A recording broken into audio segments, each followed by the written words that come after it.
built this exact debt model before. Revolver, accordion, term loan. You guys have seen it. And I used Claude. Today, I'm running the same prompt, the same PDF term sheet through the ChatGPT Excel plugin to see how it compares. It took about 20 minutes. Let's talk about it. If you want to follow along, here's how you get the plugin. Go to your Home ribbon tab in Excel, click on Add-ins, search for ChatGPT. It'll show up as the official OpenAI plugin. Install it, and it loads as a simple side panel inside Excel. One thing to know up front, you do need ChatGPT Plus or Pro account. The free tier won't get you access to this, so there's already a cost consideration before you start, but it's not much. It starts at $20 a month. Once you're in, the interface is pretty simple. You've got a simple plus sign to upload your files. I'm gonna drop in the term sheet PDF here, and then you've got 3 processing modes: fast, standard, or heavy. I went with heavy. The model I'm building has formulas for revolver availability, interest accrual, prepayment penalties, unused fees. It's not a simple template. Heavy felt like the right call. The decision is going to matter in about 90 seconds. Here's a prompt I used. I've run this before with Claude, almost word for word. I'm working with a potential lender who provided a term sheet, PDF uploaded.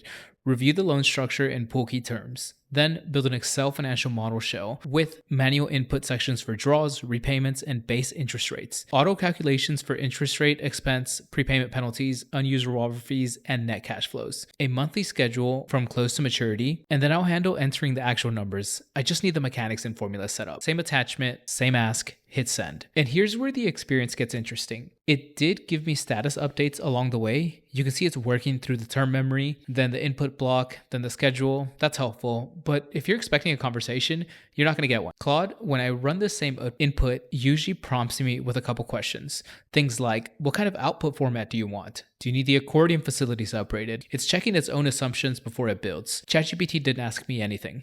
One shot. Whether that's a positive or negative kind of thing depends on how well it interprets the prompt, I guess. We'll find out in a minute. So we're at the 10-minute mark. It's still going. Go grab a cup of coffee. This is the heavy setting. It's thorough, but it's slow. By the time it's finished, we're past 20 minutes. All right, and here's what it built.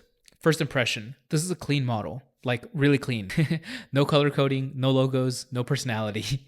If you've ever worked at a bank from Morgan Stanley, this is exactly like that. I actually said to myself, it looks like an investment banker made it. Straight lines, no fluff. Serial killer organized. Let me walk through the structure. You've got a key term summary at the top: revolver size, accordion, term loan, pricing, floors, fees, maturity, all pulled from the term sheet. Then an assumptions input block with blue cells for the manual entries. Then the monthly schedule running from close through maturity. Now, here's the important thing to flag. When I first opened this, I needed to add 3 things before the model started moving correctly. 1, the draw amount on the revolver. It's a manual input, so you need to put a placeholder in. 2, the ARR figure, because the advance rate on the revolver steps down based on trailing revenue. 3, the close date. The whole monthly schedule is anchored to that cell. Once I dropped those 3 in, the formula is populated and it looks right. This isn't a knock on the model. That's how a good model shell should work. You build the mechanics, the user fills in the actuals. So here's my honest opinion. The output quality, on par. Both built a working model with the right mechanics. All of that is being formula driven and it's awesome.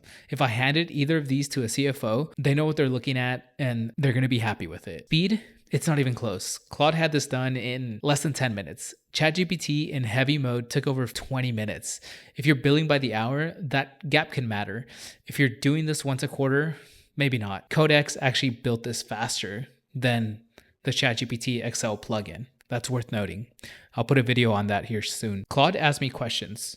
ChatGPT didn't. That's actually a tell. Claude asking clarifying questions means it's flagging its own uncertainty, which in finance is what you want from a junior analyst. You want to know when it doesn't know. ChatGPT just committed and built. Bottom line, ChatGPT built a real usable model. Claude builds one faster and checks in along the way. For complex, high-stakes financial models, I think they're both excellent. Next video, I'll run the same prompt, same PDF, same ask through Codex. Yep, Codex. That's ChatGPT's version of Claude Code. I've heard good things about it for code-heavy build models, and we'll see how it handles the formula logic. I did test this out some months back, so now we're gonna run it back and see if it's gotten faster. My name is Juan. I'm with Watermelon AI. I help finance teams, so CPAs, CFOs, financial analysts, actually implement this stuff into their workflows so that it creates real leverage. If you're curious about the Claude model that I showed you, I'll link that video. And if you want more videos like this, subscribe. I drop them every single week.